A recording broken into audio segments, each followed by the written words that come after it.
All right, you guys, I'm doing a deep little dive here again.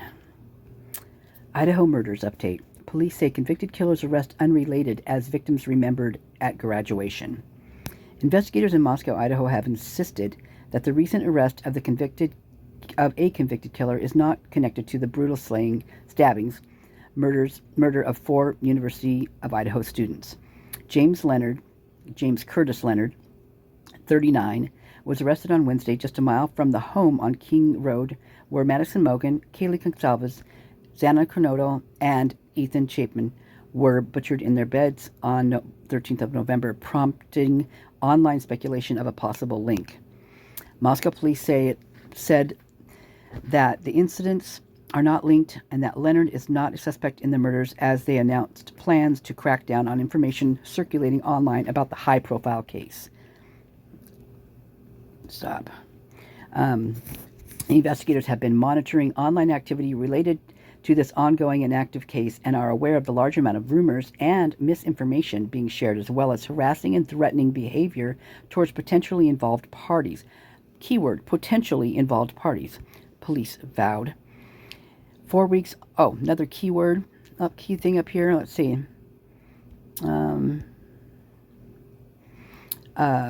Arrest of a convicted, he's a recent arrest of a convicted killer. He killed someone 10 years prior to the Moscow murders. He shot a guy who was coming over to his house to accuse him of sleeping with his girlfriend or something like that.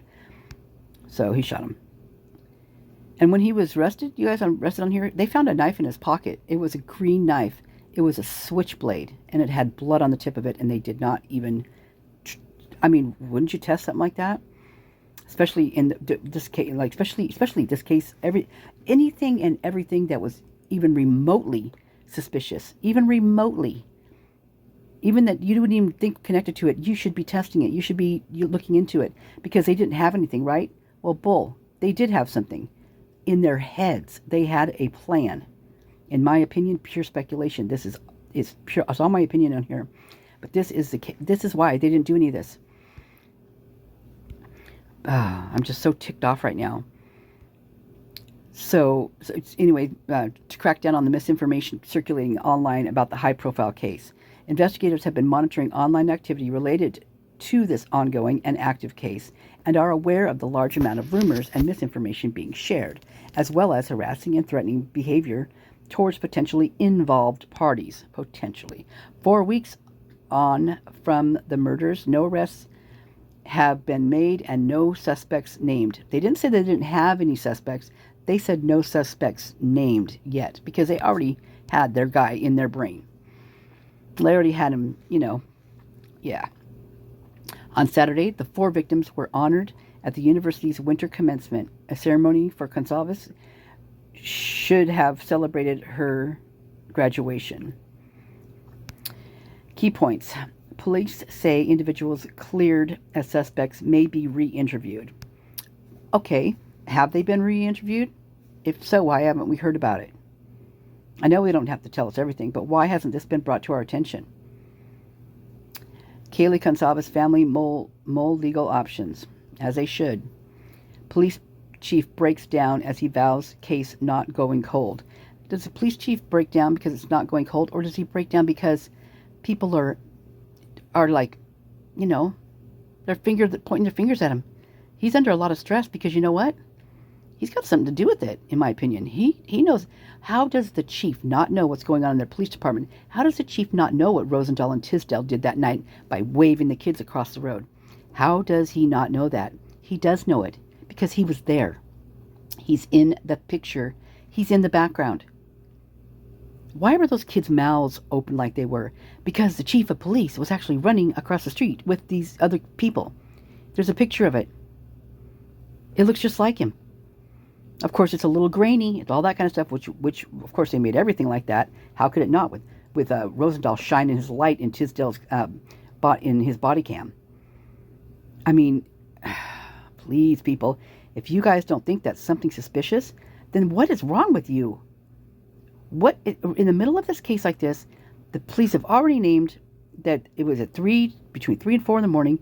There's the cops right there, not even a block a block away in a place where it's like an amphitheater. You can hear all the noises. That's when they blocked out their cams, when there were certain noises going on. You could tell because you could hear it in Linda Lane, but you can't hear it on the police body cam. Why? Because go look. They turned off their sound. They turned off their damn sound when these things were going on. Some of them they didn't catch. We caught some of those on the body cams, but not all of them. So you've got that. So the police chief breaks down. Oh, poor me. Oh, poor me. He's crying for himself. He's not crying for anything else. Nuh-uh.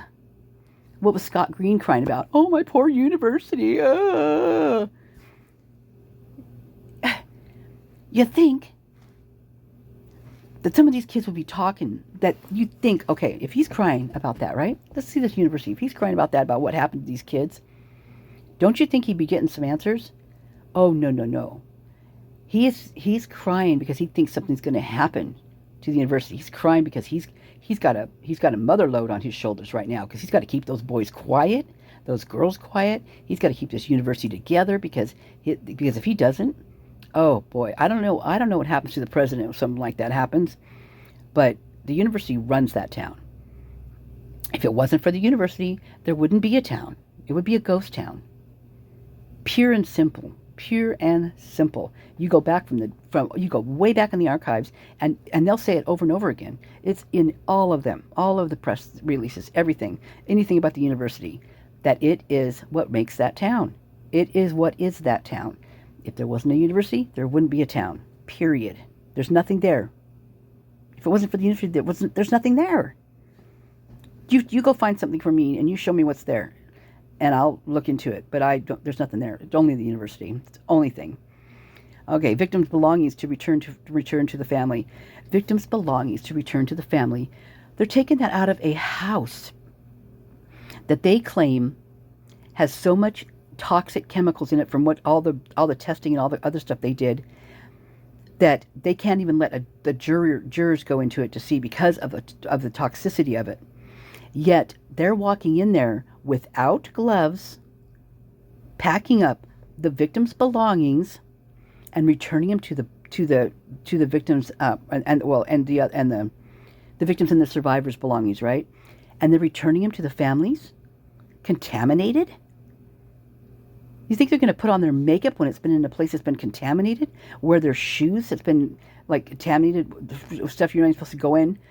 They're not even going to let jurors go into? Yet they're walking in there without gloves, without booties on, even to protect the crime scene as it is, which should have been still protected. To this day, it still should be protected. But now look what they're doing. I mean, this is deep, you guys. This is so corrupt, so deep, and so far-fetched that they think that to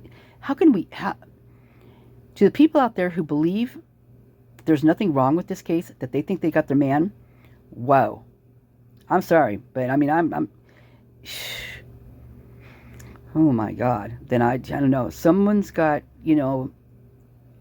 raised in a very, very secluded place. I mean, seriously, I can't believe that anyone would think that. But here we go. Let's return those belongings to the families. And let's walk in there.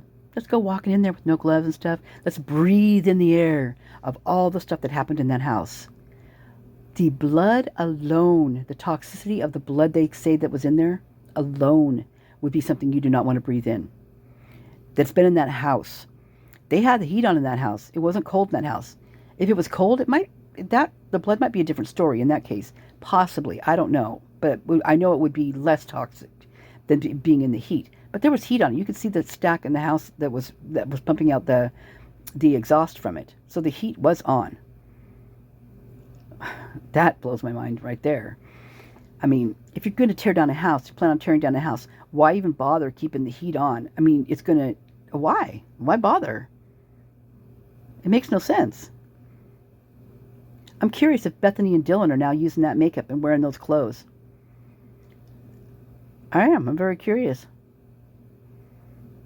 I'm curious whose blood was actually on those mattresses.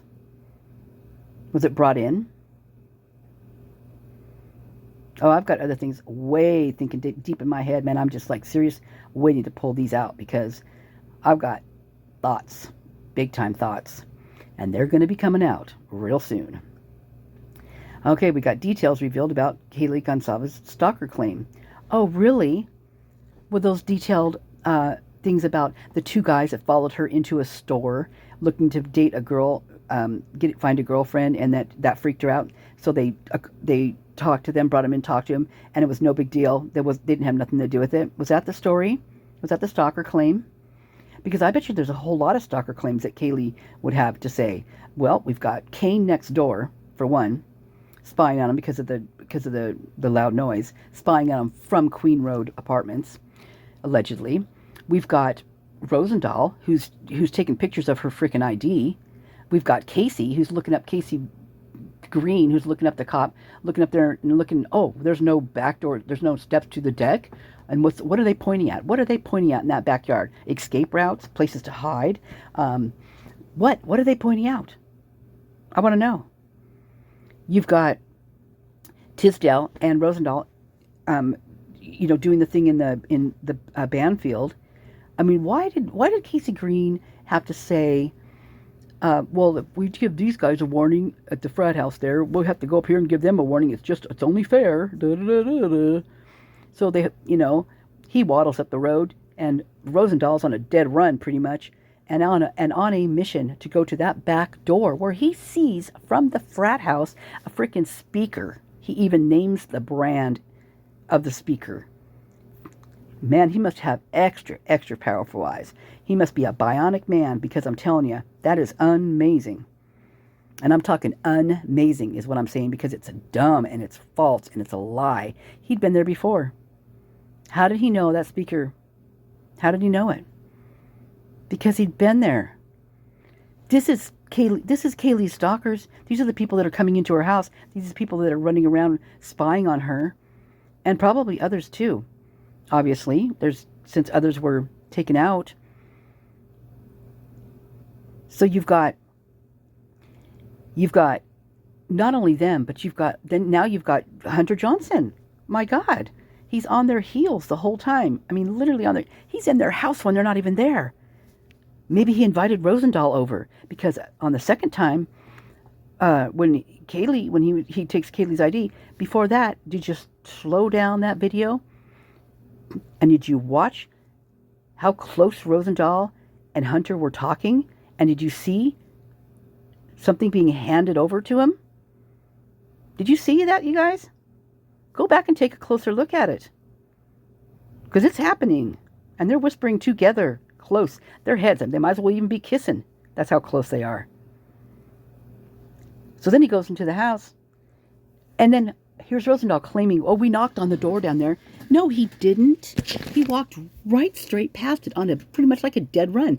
And then but before he walked up the hill, he stopped at the ladder. He stopped right by where the ladder is, laying on the ground, right? And he's looking at Casey. Casey's looking back at him. You can look at it if you go from their cams to their cam to his cam to the other one's cam, you can see it. But he is, sorry, I just did my coat up. He is literally standing at that ladder on the corner, and he's looking around the corner at Casey. And Casey goes up to, let's see, there's one guy hanging out the window. There's one guy coming who did walk from the window towards the area now by where the ladder is. And then there's another guy who was there too, and I believe that was Conrad. I think that was Conrad, the one that was in the first, the door when it was opened by Bethany. That was Conrad with Hunter. And he's just a smooge, that guy, man, I tell you. That guy's just as guilty as all of them. So he's there too. So Casey Green walks up, and the guy asks him, oh, I'm looking for my dog or whatever. And Casey gives him a freaking card to the cop shop. He doesn't ask who they are. He doesn't ask why there's a guy hanging out the window and he's having a backpack on. He doesn't ask why the other guy has a backpack on he's given the card to about the dog, or why he's got a monitor hidden underneath his sock on his ankle. A freaking ankle monitor, you guys. First of all, he shouldn't, if he's that far away from home, it would be beeping. That monitor would be beeping to alert them at the cop shop that he was too far from his home, whatever the base for that thing. Because there's a base for those things. And when you go too far from it, I mean, they're a monitor for your ankle. They're meant to keep you home. They're meant to keep you out of trouble. And what was this guy doing? Pure trouble. You know that guy wasn't doing nothing but bad stuff, because you know where he went right after that? Holy God, you guys.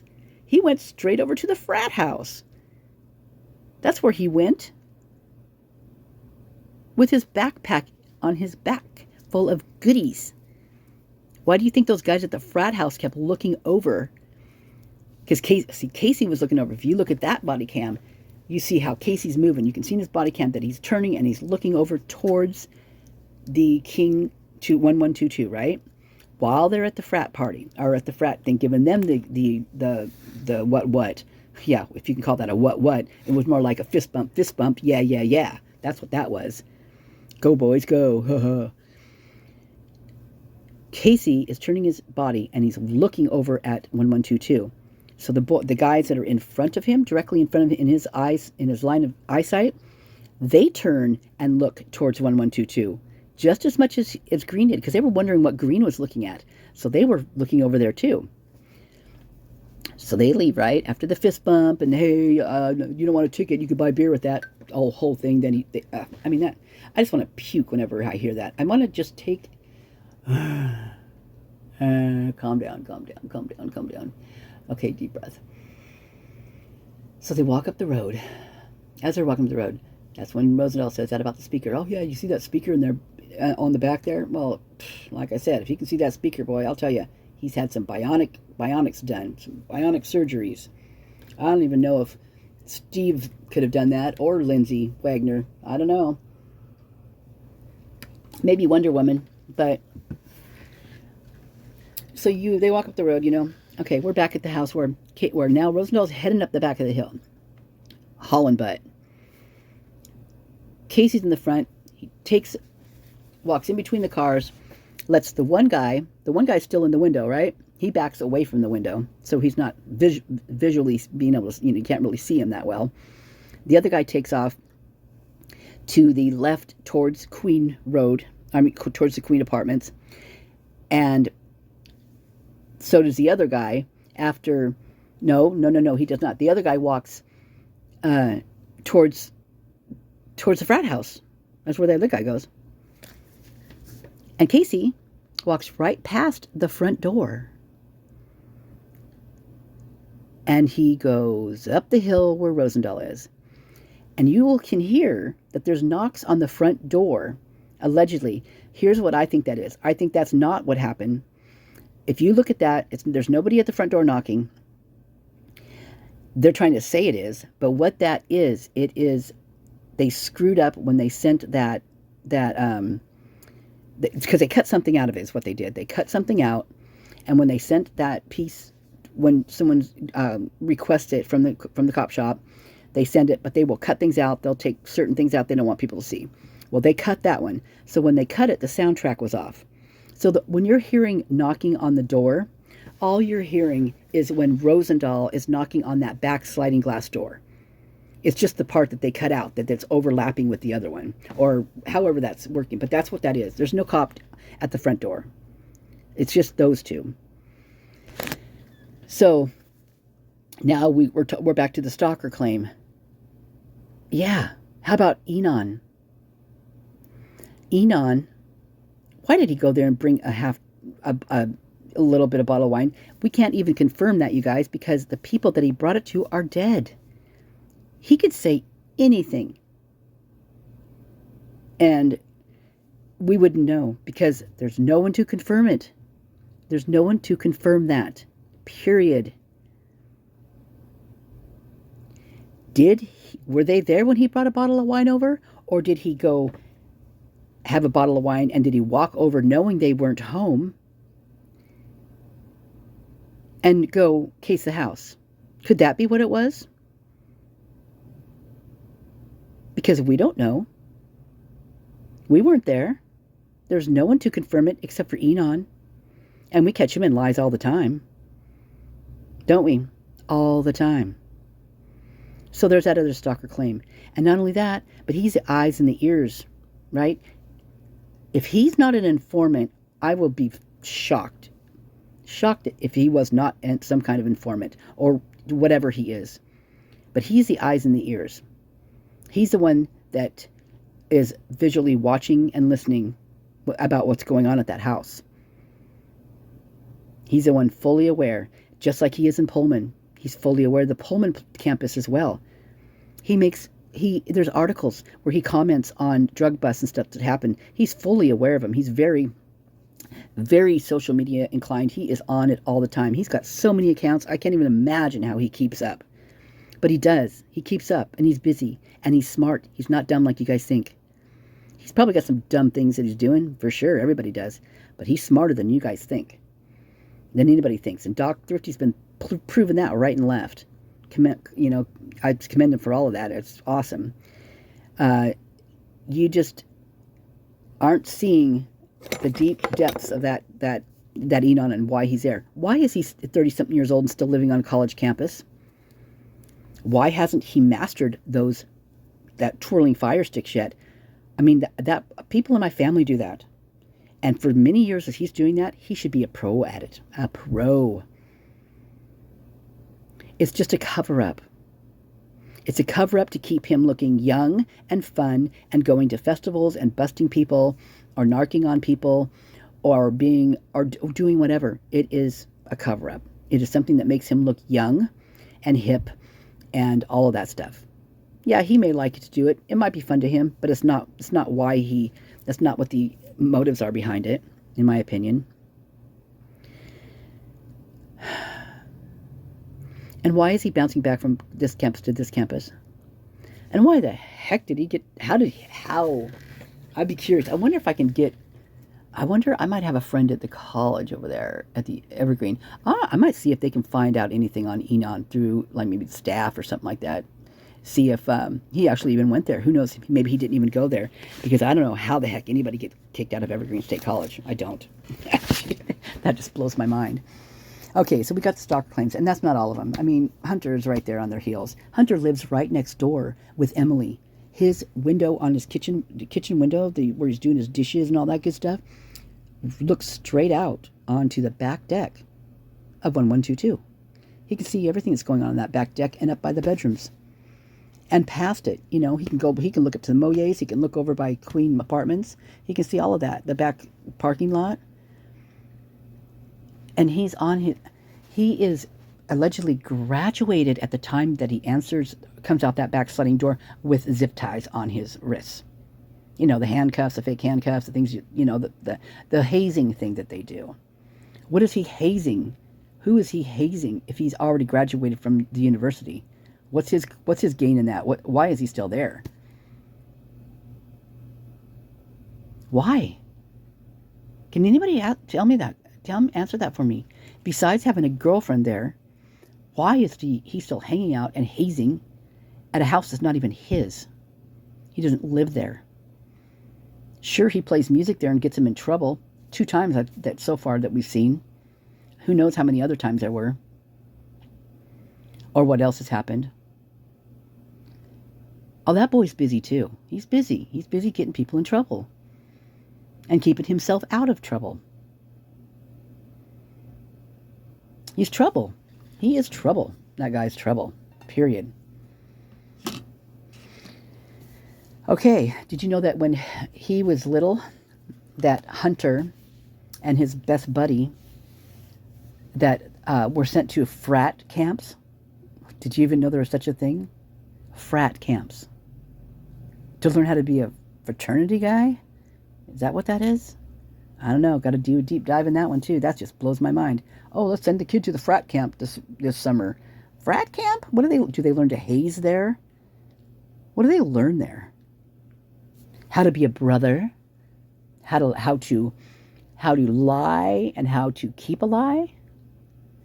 How to lie how to lie and make it look real?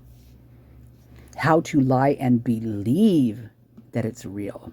That's the key right there. That's the key. They have to believe in themselves that what they are actually lying about is real. To them, their lie is the truth. So how does that run? How to fit that into to roll that around in your head a little bit. Believing your lie is truth. A truthful lie. How does that work? I don't know. That just jumped in my head. It just makes me feel weird. It makes me feel scared. That's what that makes me feel. Wow. And a little paranoid. Because that's like, can you imagine? Can you imagine what the girls and Ethan also, because I think Ethan is a big part of the innocent. I think Ethan didn't want to be over there because of how gross, how awful it was, how toxic it was. You think that King Roadhouse is toxic? Let's jump on over to the frats and see how toxic that is. That's a toxic environment. Oh my gosh, I've watched so many videos since this, all these different, and I haven't posted hardly any of them, but there's some crazy ones out there, you guys. There's one of them that I think I'm just going to actually just do a video on it. It talks about what they did to this one guy, and oh my God, the things they made him ingest would blow your mind. Would blow your mind. Okay. Not only do we have those stalkers, but I also believe that her boyfriend was her stalker as well. I think he was jealous. I think he was stalking her social media pages. The comments alone were disgusting that he would write on there. She never responded back. She didn't follow him on Instagram. She didn't follow him on Facebook. She wasn't friended with him on Facebook. She had an open Facebook page but was not friended with him. He was friended. He was following her is what he was doing and commenting. I might be wrong about the Facebook. Maybe they were friends on Facebook. Now that one I'm not sure about, but I do know on Instagram that they were not following each other. Or he was following her, but she wasn't following him. Ugh, okay. That whole thing mind boggles me anyway, so when I start talking about it, I'm just like, He would write nasty things on there, and then other people literally would comment on what he wrote, saying, hey, dude, that wasn't cool. That was, and he would comment back, well, she was my girlfriend for 5 years, blah, blah, blah. Well, that doesn't give him a right to say what he says. And they were disgusting. He was jealous. He was jealous that she was never an ugly duckling. She was always a cute girl, but she just became prettier and prettier and sexier the older she got. And he definitely grew out of that young-looking stage, but he just grew into, he was that young, goofy stage, but he just grew into a little bit older, goofy stage guy. I mean, sorry, Jack, but you just really, and not that you have to be in a class like everybody has to look the same. That's not what I'm saying at all. But people grow away from people, and he had a jealous streak. And if she was getting prettier and getting all the attention from the guys, which she would, I'm sure. Why wouldn't she? I mean, why wouldn't she? And whether she, was weird about it, or she just was a normal person, like, oh, thanks, like that, or else, she fell for it. I don't know. I don't know her that well. Nobody, how are we to say? But from what I saw, she seemed like a very down-to-earth person. And if she was dating someone, say for Jack, I don't feel that she would have messed with anybody else. But if she broke up with him for whatever reason, not to go date someone else, but because of the way he treated her, he in my opinion, I've known many a person like him.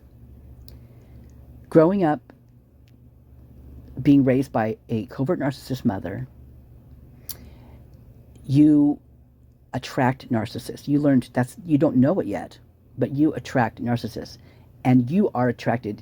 You're not necessarily attracted to them, but that's what you know. So you don't really recognize that they are who they are. So I've been through a lot of them in my life, way more than I would like to admit. And that Jack D has got some issues. He is a time bomb waiting to happen. You can see it in his face. You can see it in his eyes. One thing that I always know, that I can recognize now that I've dealt with it for so many freaking years, is the eyes. There's a certain thing the eyes do when there's a madness running. They have trigger things like a narcissist will. They know what makes you upset. They know what gets you deep. Like, say you're an animal lover and they hurt an animal, and that triggers you, right? So they get off on that. So a lot of narcissists will abuse animals because they know that it hurts the person that they allegedly love. I don't even know if they don't know how to love. They only love themselves. That's it. Or it's only them that they care about.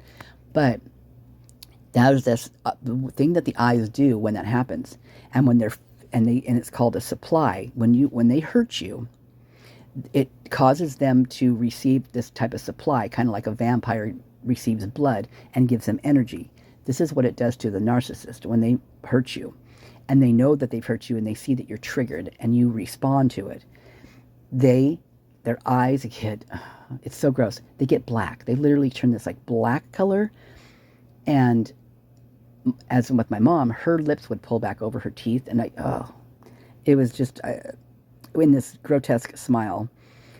And I don't know if his did that or not, but I did see his eyes. I've seen the pictures of his eyes. I've seen it. I've seen it in him, and it is telltale. To me, it is.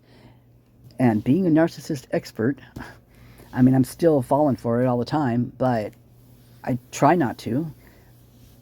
But it's just been so many years that I've dealt with it that I didn't know what I was, I didn't have a clue. None. So he definitely, in my opinion, was a time bomb.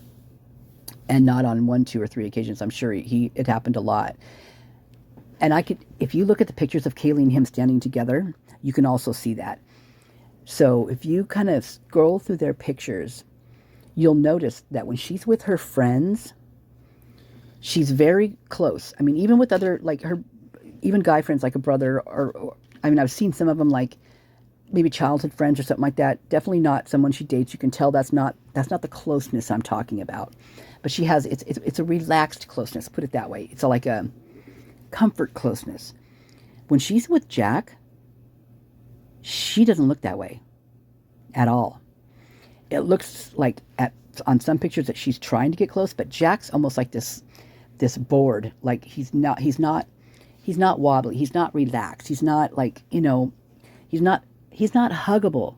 Jack is not huggable. That's it. He's not huggable. He's like a plank. He's like a board. And it's just, I just know that type of person. I just know that to get away from him, to get away from that kind of a person is almost impossible. This is why Kaylee was moving away, in my opinion. I myself had to do this to get away from a certain person that was like that. Literally move out of state, a few states away. No lie. Honest to God truth. And this is what, in my opinion, she was doing. He, in my opinion, speculation only, is right in the middle of all of this, if not the head of the whole thing. I don't know. He had lots of help, I'll tell you that. Lots of help. So there was other things going on. This wasn't just one thing. This wasn't just 2 things. There was other entities all brought into this. There's other reasons why people wanted them gone. And I can think of 4 of them, just from what I know, that wraps around this case. That, I mean, in my mind, you wouldn't kill someone because of that. My God, no. But in their eyes, and in the Greek rose eyes, and in their sick mental illness thinking, this is how they thought.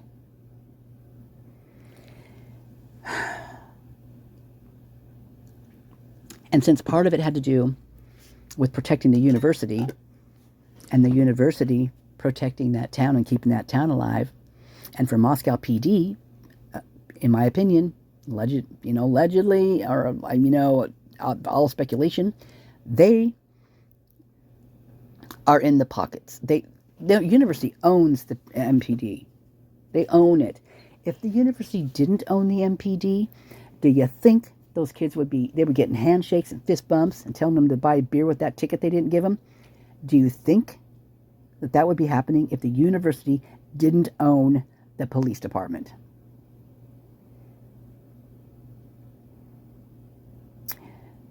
Do you? Do you think that if the university didn't own the police department, that the police department wouldn't have been out there that night ushering the kids across the street coming from King House, making sure they got home safe and sound, and then jetted off the next day to Puerto Rico or Spain or Puerto Vallarta, wherever the heck they went, Cabo San Lucas, some of them. Shows them on the boat.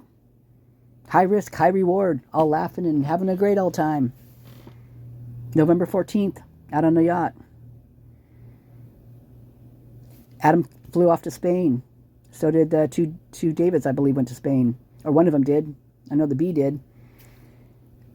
We've got Hunter and Emily down in Puerto Vallarta, or I think Puerto Vallarta or somewhere in Mexico, down there. Several of them, a lot of them did. Yes, it was a vacation. It was Thanksgiving. It was a vacation. It was a holiday vacation. Another reason why it was planned that day. Could there not have been a better time to plan something like that? And then the cops, oh no, just go ahead. Everybody just go, I know this is really hard on you. Go ahead, just leave. You don't have to worry about it. Da, da, da. You know how many people didn't come back? Check into the ones that didn't come back. Now see what they're doing, how they could have been involved in this. The ones that didn't come back that you've never heard of yet. Yeah, or you never heard from them again. How about them? In my opinion, I think the ones that are the most suspicious and to be looked at are the ones that never came back.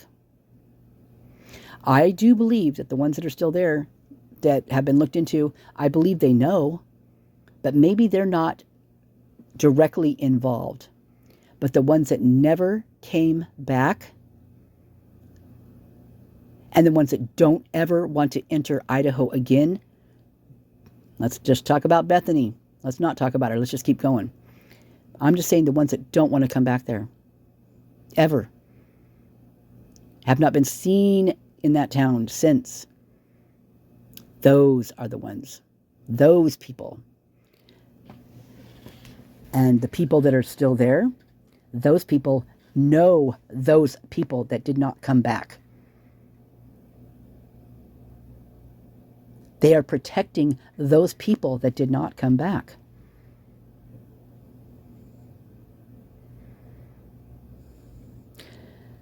Why, if you didn't do anything wrong, why would you leave the years of schooling you've got under your belt at a university you supposedly loved if you weren't guilty of something? Pure speculation, my opinion only. Okay, police seek occupants of white Hyundai Elantra. First of all, they spelled the Elantra wrong. Second of all, there's no gear in there, of course, because they didn't know, they didn't really have that in there. We won't talk about the years. You guys know. What we know and what remains a mystery in the Idaho murders. Rachel Sharp. Investigators have admitted that they are stumped by the killings in the small, notoriously safe. Notoriously. How does notoriously and safe make it into the same sentence? That seems weird to me. When I think of notorious, I think of he was a notorious criminal, or something. It was not on the good side of stuff. Like notorious to me is like sneaky, bad, evil type, and that's what it just rings in my head. Okay, so stumped by the killings in the small, notoriously safe. Okay, notoriously safe. Okay, here's what this is what this sounds like to me now. Put it in a sentence like this. Just dawned on me. This is another lie truth. This is another telling a lie but believing it's a truth. It's a notoriously safe college town. Notoriously meaning bad and safe meaning good. So they're lying. So right there, that is a lie truth, or a truth lie. So it's backwards. So the truth is notoriously, safe is the lie. So it's that right there in that sentence says it all. Right there. Wow, that is so weird. I've never thought that before. That thinking of that type of, I don't know, that's really wild. But that makes so much sense to me. So anyway, notoriously safe college town, and still have no suspects or persons of interest on their radar. For the past month, officials have given little in the way of updates on the case. This silence and absence of information only serving to trigger an avalanche of online rumors and conspiracy theories among internet sleuths. Well, how about the reason why? It's because you've been lying to us the whole time. So someone had to figure it out. Someone had to try to figure it out. Someone had to give. I mean, I don't think it would have gotten. I think Brian would be dead and gone if it wasn't for the crime crews, the true crimers. I don't think he would have had a chance. While police won't say what they do know, here's another one of those things, you guys. While police won't say what they do know, so what police won't say is okay, let me back this up. One's a lie, one's a truth. While police won't say what they do know, okay, so what they do know is the truth, and what they won't say is a lie. So what they won't say, because they're lying, right? Because they're lying about what's going on. We've been lied to so many times. So they have resorted to debunking some of these online theories that they know to be incorrect. And I could go in that, but it would take me goddamn forever. Seriously, we can back this up about their theories, about what they say is incorrect, and then we can go back and we can watch how they lied and how now our theories are coming true, right? Okay. But with each piece of information revealed or each theory debunked, dozens more questions emerge about the case. Of course they do. Because you guys know, I'm going to keep reading because I've already gone way too far. Here, the Independent takes a deep dive into the mountain of unsolved questions on the scant details we do know. Okay, I might save this for another video.